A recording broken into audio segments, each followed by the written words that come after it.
Hey teacher friends, so I'm getting ready to put out some storybook STEM projects or lessons and also some other types of STEM lessons.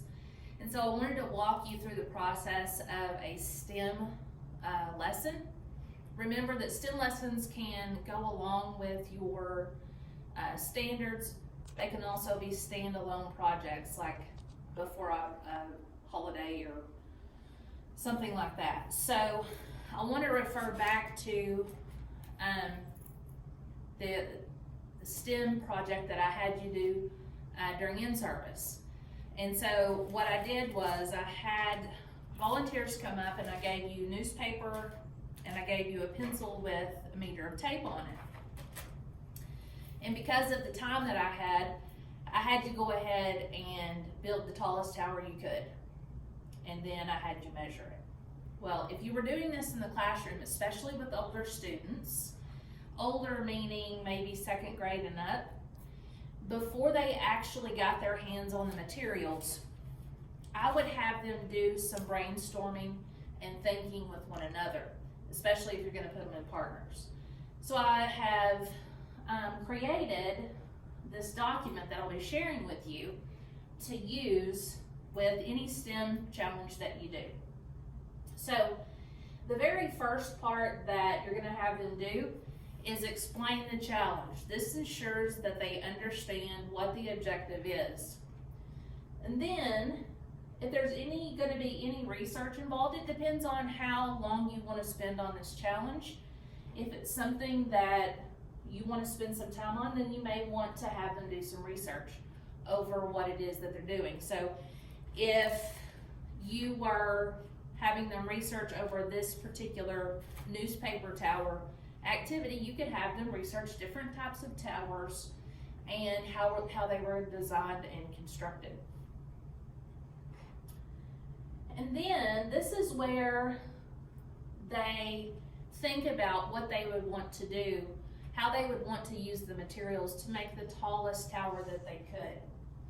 And so they imagine how they're going to use the newspaper, how they're going to fold the newspaper, how they're going to use the tape to make the tallest tower that they can. What happens is the kids are going to become impatient with this process because they want their hands on the materials. And so you have to reassure them that they need to spend time thinking about what they want to do with the materials that they're going to be given.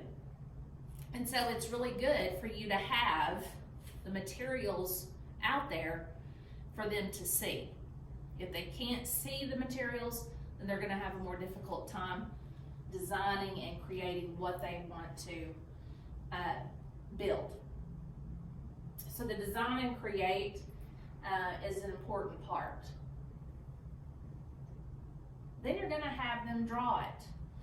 Draw it how they're going to build it.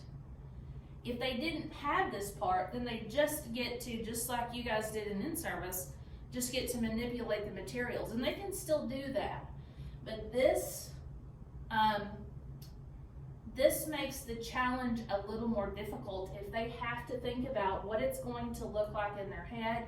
They have to draw it, and then they use the materials to build what they drew. Now you're going to give them a time limit, I'm assuming. That's the best thing to do. If you give them a time limit and nobody's finished, that's fine. Extend the time limit, especially if the students are staying engaged and working like they should. But some kids are never going to finish.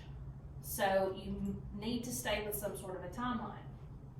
Then you're going to have them measure their towers.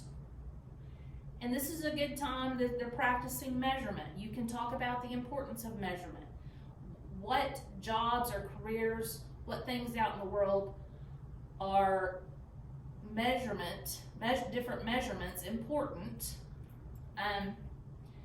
to make. Now that probably didn't sound very good.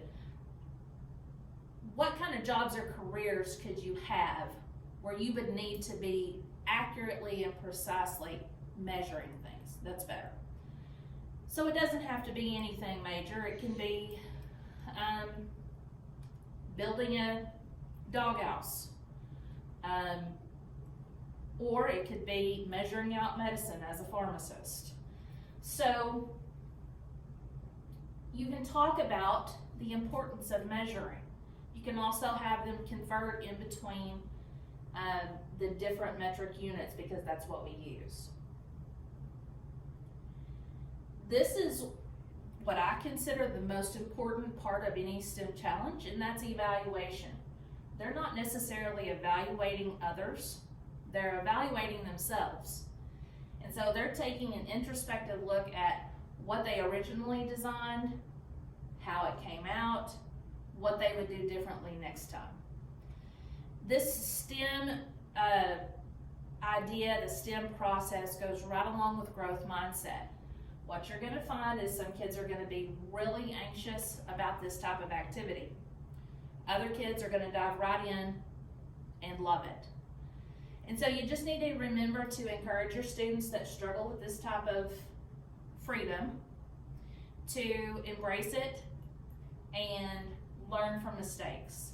So this is a form that you can use with any STEM project.